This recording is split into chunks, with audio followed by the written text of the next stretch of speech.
And it's all about the books that are read for the last 40 years. And today I have my special guest.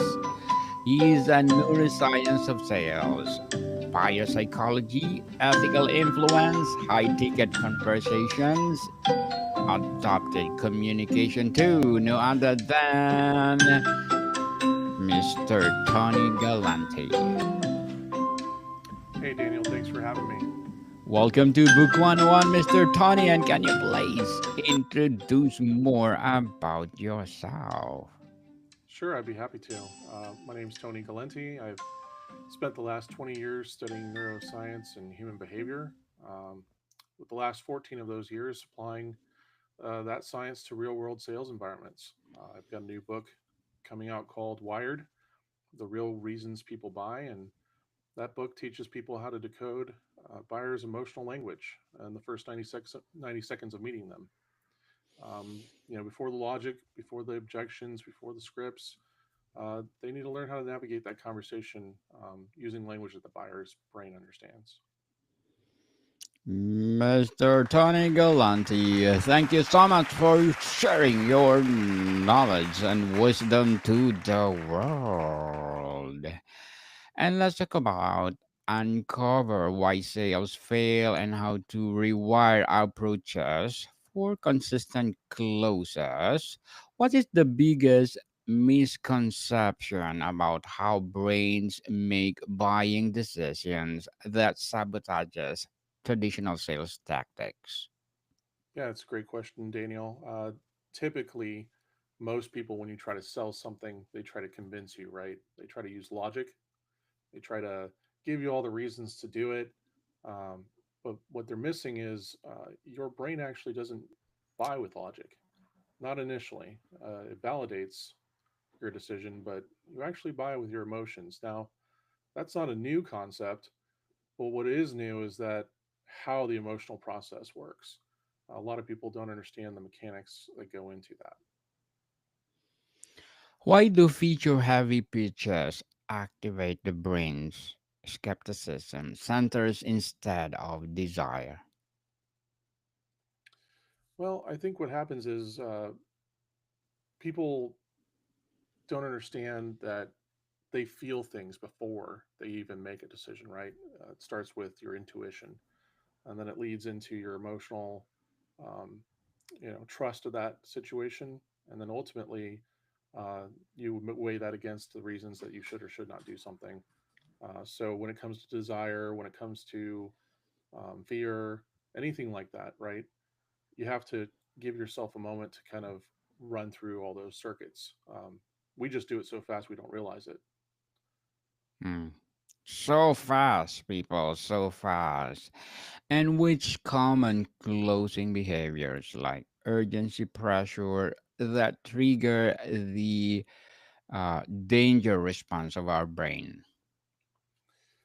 Yeah, so it's well known that people always try to use urgency. They always try to use a limited time offer or something that you know will pressure the brain into a decision, right? Uh, what actually ends up happening is quite the opposite. Uh, we get tricked by some of that success, right? Some people do make decisions um, because that's how they naturally see the world, and they get fearful of, you know, not making the right decision or being left behind. But what it turns out to be is, for most people, you end up increasing their stress. You end up causing the brain to shut down, and you actually affect how the decision making center of the brain operates. Mr. Tony, how does misaligning when offer incentives like discounts, bonuses with the brain's reward cycle kill momentum? Yeah, it's a really good question, Daniel. So, most people feel like when you go to sell anything, you got to offer things, right? You got to offer a big discount, and that means you got to start your pricing higher, or you just price yourself underneath the market so that everybody thinks it's such a great value. What ends up happening a lot of times is if the discount's too big, most people today don't buy it. They're weary of it, right? They think something's up or something's wrong. Um, and if it's priced too low, the same thing happens as well. You naturally, if you see like a car you wanted to buy and you're looking at pre-owned cars, and one's listed for $10,000 and the next one's listed for $5,000, but they have similar features and similar listings and mileage and all that. Well, you're going to start thinking that $5,000 car, there's got to be something wrong with it, right? So it doesn't incentivize you to buy like most people would think. So when you're talking about killing momentum, it really can slow down when you try to discount and uh, throw things at people because you either A, come off as desperate, and that's not a cologne anybody wants to wear, or B, you are off putting because that person doesn't feel like you're understanding what they need. Mr. Tony, let's talk about your upcoming book, Rewire. What are your struggles in writing this book? Yeah, Wired has been a long time coming. I've spent 14 years, like I said at the beginning, testing neuroscience and behavioral psychology and everything else in between in real world scenarios. It's influenced over $500 million in sales, and it's really been a process of just trying to put all that together in a way that people will be able to use and repeat and scale. And that's a very difficult thing to do because we're human beings and we're not easy to learn, right? We're very messy. Sometimes we do things that don't make any sense. But what I've learned in that process, and I talk about this in the book, is we actually all have our own little brain accent in which we kind of see the world and speak to in the world, right? So when writing this book, that was a big component, was helping people understand that the way we communicate with people isn't the same for each person that we talk to. There's actually five different types of languages essentially you need to know. So, when will be published, Mr. Tony? Yeah, we're looking to release in the fall, so we're excited about that. So we'd probably see it around September or October, right in time for the holidays.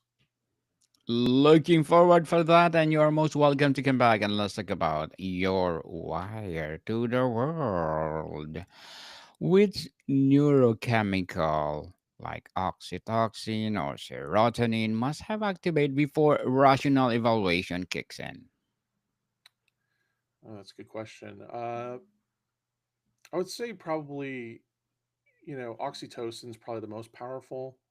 Not that serotonin isn't, but is really where it all happens, right? When you connect with somebody, when you feel a love for them or an affinity toward them, a Yes. lot of those other chemicals kind of fall by the wayside, and that's just largely because we all want to be loved and we all want to be with others, and that's why things like social media have taken off the way they have because we all want the attention. Now, some of us say we don't, but the truth is, we all like to have some form of attention, right? No one wants to be by themselves forever. So, yeah, I would say oxytocin is probably the most powerful out of all of them. Indeed. Oxytocin, indeed. Why does pitching before diagnosing pain activate the brain's rejection pathways? Yeah, that's really great. So, Daniel, what ends up happening is, for example, if I tried to sell you something right now, and all I do is start talking about what it is and how it works and why you need to buy it, well, I'm pitching you. The problem with that is that I don't even know if you need it, and you don't even know if you need it. We haven't established your why. And earlier we had talked about books that had influenced me in my life, and one of them was a book called Start with Why by Simon Sinek. It's a well-known book, Yes. very very powerful story in that. But really, what he talks about is you need to understand what your why is in terms of what motivates you, your purpose, all of that, right? Well, the same thing can be applied to selling things to people. And so what we need to do is make sure we understand their why before we start pitching anything. Because if we don't do that, then people just feel like you're disingenuous it feels cheap, and more importantly, it just turns everybody off. Very well said, Mr. Tony. Very well said. Beautifully, beautifully articulated. How does debating prospects reinforce their defensive neural circuits? Yeah, this is a good one. When I spent some time in the automotive industry watching people trying to sell cars and doing it myself a little bit too, uh, it's always a natural environment for animosity and debate, right? That's a well known thing that people have all experienced going to buy a car and always feeling a little bit of guard um, and defensiveness. And so what happens is when you start trying to debate somebody, you create a spike in their cortisol. Now, cortisol is a neurochemical that is related to stress. And what happens there is when cortisol increases, your what they call the prefrontal cortex, that's the decision making executive center of your brain, shuts down effectively. And so you just stop making decisions like a normal, rational individual would. You start acting primitively and you start acting out like a child. And that doesn't go well for anybody. So when you try to debate somebody, you challenge them effectively. Um, and in some cases, their brain thinks that you're trying to attack them in a way that they need to survive from. It feels like a personal attack, like if they don't fight back or if they don't run away, um, they're gonna die. And that's not as literal as what happens, but in your brain tricks you into thinking it's just as bad. Like this is bad. We need to protect ourselves, so we're gonna double down in our position, or we're just gonna get out of here. So when you try to debate as a sales professional with anybody, um, which is commonly taught, win the debate, win control the conversation, uh, you end up putting yourself in a really bad position. Shaping the future of sales, one mindset at a time. Can you expound this phrase on your website? Yeah, so we're just trying to help people find a better way to communicate. It's really what it comes down to. So much of everything in life comes down to your mindset and your beliefs and what you think you should do. That's usually influenced by many factors, people around us, things we've read, situations that were positively reinforced or negatively reinforced at times. Uh, but ultimately, shaping those future sales professionals to know that they don't have to have the mindset of um, I gotta close them or I gotta hit my quota. Yes, those are important things. You do need to have any business make a transaction to stay in business, but there's a way to have a conversation with people. There's a way to transact. There's a way to connect that can yield you way more results just by understanding how the brain operates and just by understanding how we naturally process information.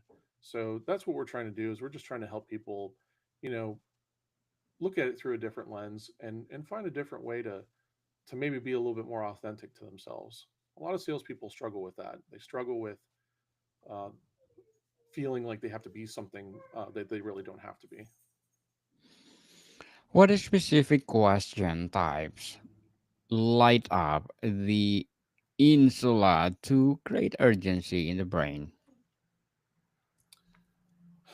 You know, I would say probably the question types that you want to definitely ask to not trigger a negative response are really no questions at all. And what I mean by that is uh, there's a thing called elicitation. Have you heard of this before? No, not yet. Can you Okay. Well, enlighten us, Mr. yeah. Tony? So elicitation is a basically you making a statement about something to elicit a response rather than asking a question. So, for example, you say, "Hey, I read this article that um, all Uber drivers, you know, get treated out of 50% of their commissions if they don't complete all their rides in a day." And you're sitting there talking to an Uber driver, and the Uber driver goes, "Oh man, you have no idea. Like, let me tell you all about it, right?" So, in that instance, you by not asking a question right away and by making a statement of something that you've learned or know or think is true, uh, you invite that part of the brain to open up and say, okay, this isn't something where I have to formulate an answer. There is no stress involved. It's just us having a conversation. Whereas when you ask a question right away, it puts the brain on notice and it says, oh, we're getting asked a question. What do they want from us? And it may be a simple question. Maybe just if you want a glass of water, but um, you know, for whatever reason, our brain just works that way. Whenever we get asked a question, uh, we always naturally feel a little bit of that tension, right? So that's, I would say, the best way to handle that is to not start with a question at all. Mr. Tony, as a neuroscience of sale, biopsychology, and ethical influence, what are your short and long term goals? Short term, finishing this book and getting it out there for the fall for people to enjoy. Longer term, looking forward to seeing who connects with it and helping them, on their journey. Uh, this was a lot of time and effort put in, a lot of hard work. I definitely didn't want to learn it the hard way, but I had to because no one else was doing it. So definitely very proud of the accomplishment over the years and definitely looking forward to seeing how I can make a positive impact on a space that has long been held in low regard.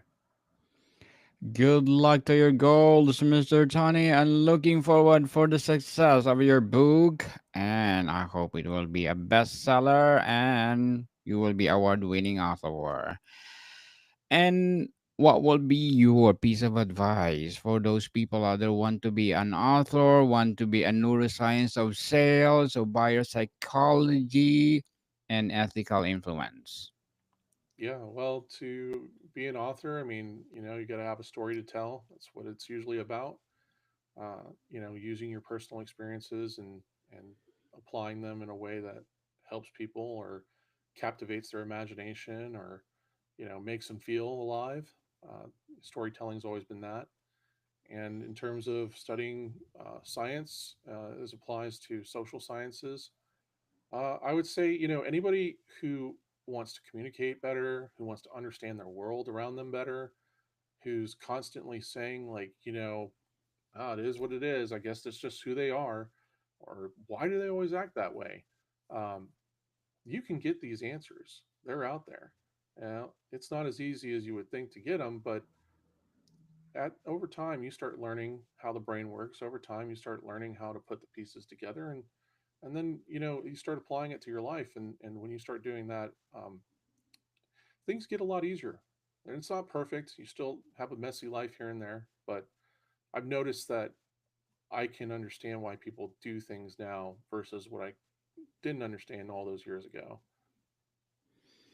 Well, thank you for your advice, Mr. Tony. And why does narrative structure increase retention 7 times over data?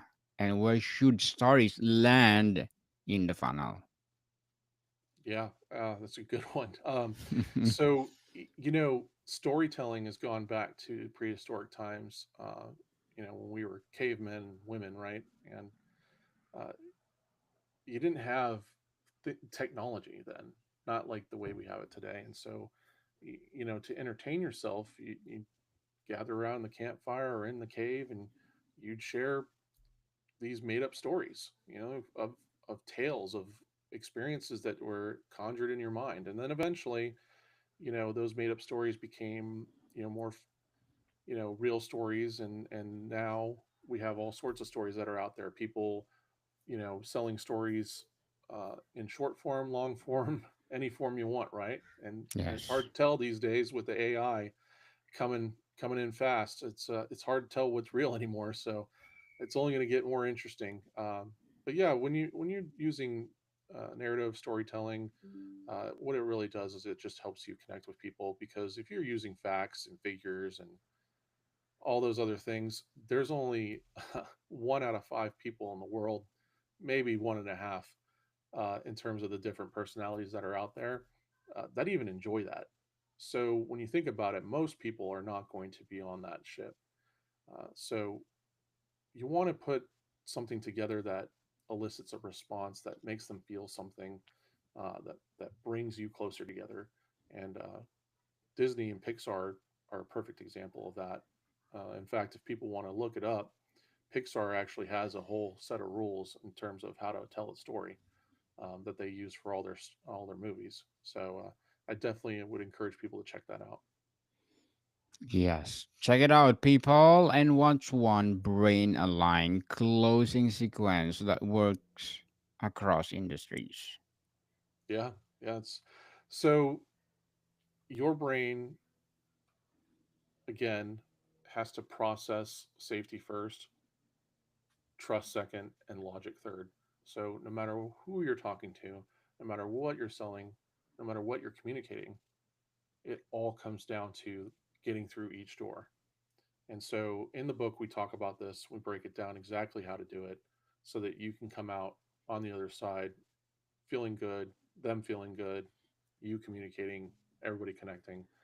But ultimately, what it comes down to is you being able to navigate each door, you being able to show the person in front of you or the person that you're talking to online or on the phone or in text, that you're here to help, that they can trust you, and that more importantly, you've got what they need to help get them to the other side of whatever they want. So, there's a lot that comes into it, but that's about as simply as I can put it right now. Mr. Tony, before we wrap up our discussion for today, I'm inviting you to please do listen to my other podcast, people. My other podcast, because my abstract essay is already in fifth season, abstract poetry in second season, and my book 101 review in fifth season too, comedy 101 in second season, and food 101 in fifth season as well. Geography 101 in fourth season, and law 101 and mental health 101 are my baby podcasts. Love Letters in third season, and Movie 101 Review and Music 101 in fourth season, in Science 101 and Sex 101 in its first season. Please listen to them wherever you listen your podcast. Mr. Tony, can you share a case study where fixing one neural mistake doubled close rates in 60 days? Yeah. Uh, there's a well-known story, well, actually, study, I should say, started as a story because people didn't know about the study, by Stanford University, and they're a pretty well-known neuroscience department in the world. So what they did is they went to a what they called a famous coffee shop, which is probably Starbucks, and they tried to see if they could cut the line. And so it went like this: they went up to a busy store, the line was out the door, and they said to the person in front of them, "Hey, can I cut the line?" And 80% of those people, almost 90% of those people said no. Overwhelmingly, if they gave them a reason to cut the line, people said yes. Mm, So what was yes. interesting about that is they literally gave them any reason. They would walk up to people and go, first they started saying, "Hey, can I cut the line? I'm running late to work." Sure, no problem. Then they literally said, "Hey, can I cut the line? It's nice outside." And people were like, "Sure." They didn't even realize what they were saying, because your brain, for whatever reason, there's a gap there that happens when someone gets your attention and gives you a reason that they need to do something for whatever reason. I can get into that more later in another episode, but for whatever reason, your brain goes ahead with it most of the time. Not all the time, but most of the time, because most people are halfway paying attention anyway.